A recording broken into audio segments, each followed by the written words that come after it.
एक बार फिर से स्वागत है ज्ञान लाइट चैनल में। हिंदू धर्म में आपने देखा होगा यह बात, जो लोग व्यक्ति की अंतिम यात्रा में जाते हैं पूरे रास्ते भर राम नाम सत्य है, राम नाम सत्य है बोलते रहते हैं। क्या आपको पता है कि ऐसा क्यों कहा जाता है? अंतिम यात्रा के दौरान राम का ही नाम क्यों लिया जाता है? आखिर क्यों महादेव भी राम नाम की महिमा का गुणगान करते हैं? दोस्तों, तुलसीदास जी ने कहा है, राम का नाम जैसे भी दिया जाए, चाहे प्रेम से या गुस्से से, यह ठीक वैसे ही फल देगा जैसे ही खेत में बड़ा भी चाहे उल्टा हो या सीधा पौधा बनकर फल देता है। दोस्तों, पर गरुड़ पुराण में प्रसंग आता है कि एक बार माता पार्वती महादेव से पूछती हैं, आप किसका ध्यान करते हैं? जिसके उत्तर में महादेव कहते हैं, राम राम रामेति रमे रामे मनोरमे सहस्त्र नाम का तुल्य रामना वाराणसी। इस श्लोक में पार्वती जी से भगवान शिव कहते हैं, श्री राम नाम के मुख में विराजमान होने से राम नाम का जागृत स्वप्न सुषुप्ति अवस्था में जप करना चाहिए। पार्वती अर्थात भगवान विष्णु के हजारों नाम के बराबर है। राम का अर्थ है प्रकाश, किरण एवं आभार जैसे शब्दों के मूल्य दाम है। अक्षर का अर्थ है आभा और माँ अक्षर का अर्थ है मैं, यह मेरा। तो राम शब्द का अर्थ हुआ मेरे भीतर का प्रकाश अथवा मेरे हृदय में प्रकाश। महाभारत में भी राम नाम की महिमा के ऊपर एक प्रश्न मिलता है, अहन्यहनि भूतानि गच्छन्ति यमं मंदिरम शेषा विभूतिमिच्छन्ति किमाश्चर्य मत परम।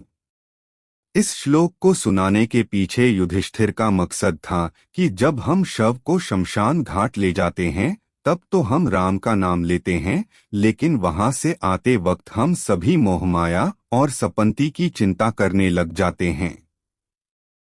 मृतक के घर वाले उसकी संपत्ति को प्राप्त करने के लिए आपस में लड़ने लगते हैं। इसके आगे युधिष्ठिर कहते हैं, हर मनुष्य अपने जीवन में कभी ना कभी किसी की शव यात्रा में अवश्य जाता है और राम नाम सत्य है का नारा लगाता ही है, परंतु श्मशान घाट के बाहर आते ही इस सत्य को भूल कैसे जाता है? मनुष्य इतनी बड़ी सच्चाई को प्रत्यक्ष देखकर भी स्वीकार क्यों नहीं करता? इस बात से बढ़कर इस दुनिया में आश्चर्य क्या हो सकता है? इसके अलावा धर्म ग्रंथों में यह भी बताया गया है कि जिस तरह मृत्यु है उसी तरह इस संसार में राम का नाम भी सर्वथा सत्य है। दोस्तों, शव यात्रा के दौरान राम नाम सत्य है का नारा लगाने का मतलब मृतक को सुनाना नहीं होता, बल्कि इसे कहने का उद्देश्य साथ चल रहे परिजनों और मित्रों को केवल यह समझाना होता है, जिंदगी में और जिंदगी के बाद भी केवल राम नाम सत्य है, बाकी सब व्यर्थ है।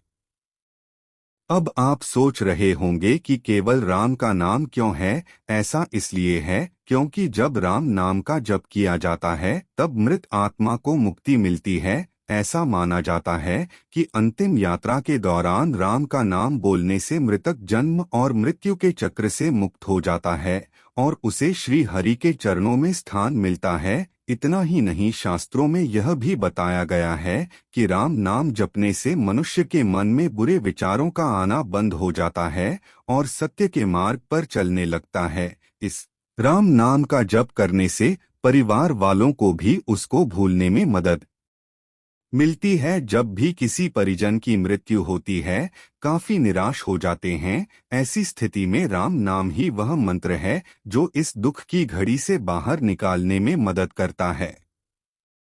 दोस्तों, आपको और हमें राम का नाम एक सामान लेना जैसा ही लगेगा, लेकिन जब आप किसी शब्द को रामायण के संदर्भ से देखेंगे तो राम नाम बहुत विस्तृत हो जाता है, जिसे रघुवंशी के गुरु महर्षि वशिष्ठ ने विष्णु के साथ में अवतार लिया था कि राम शब्दों में अक्षरों से मिलकर बना है, दिमाग, शरीर और आत्मा को शक्ति प्रदान करते हैं, हजारों देवताओं को स्मरण करने के समान है। इस नाम का 3 बार उच्चारण हजारों देवताओं को स्मरण करने के समान है। तो दोस्तों, उम्मीद है आपको यह जानकारी अच्छी लगी होगी। वीडियो को लाइक करें, दोस्तों के साथ शेयर जरूर करें और चैनल सब्सक्राइब नहीं किया है तो चैनल को सब्सक्राइब करके बेल आइकन जरूर दबा दें। धन्यवाद।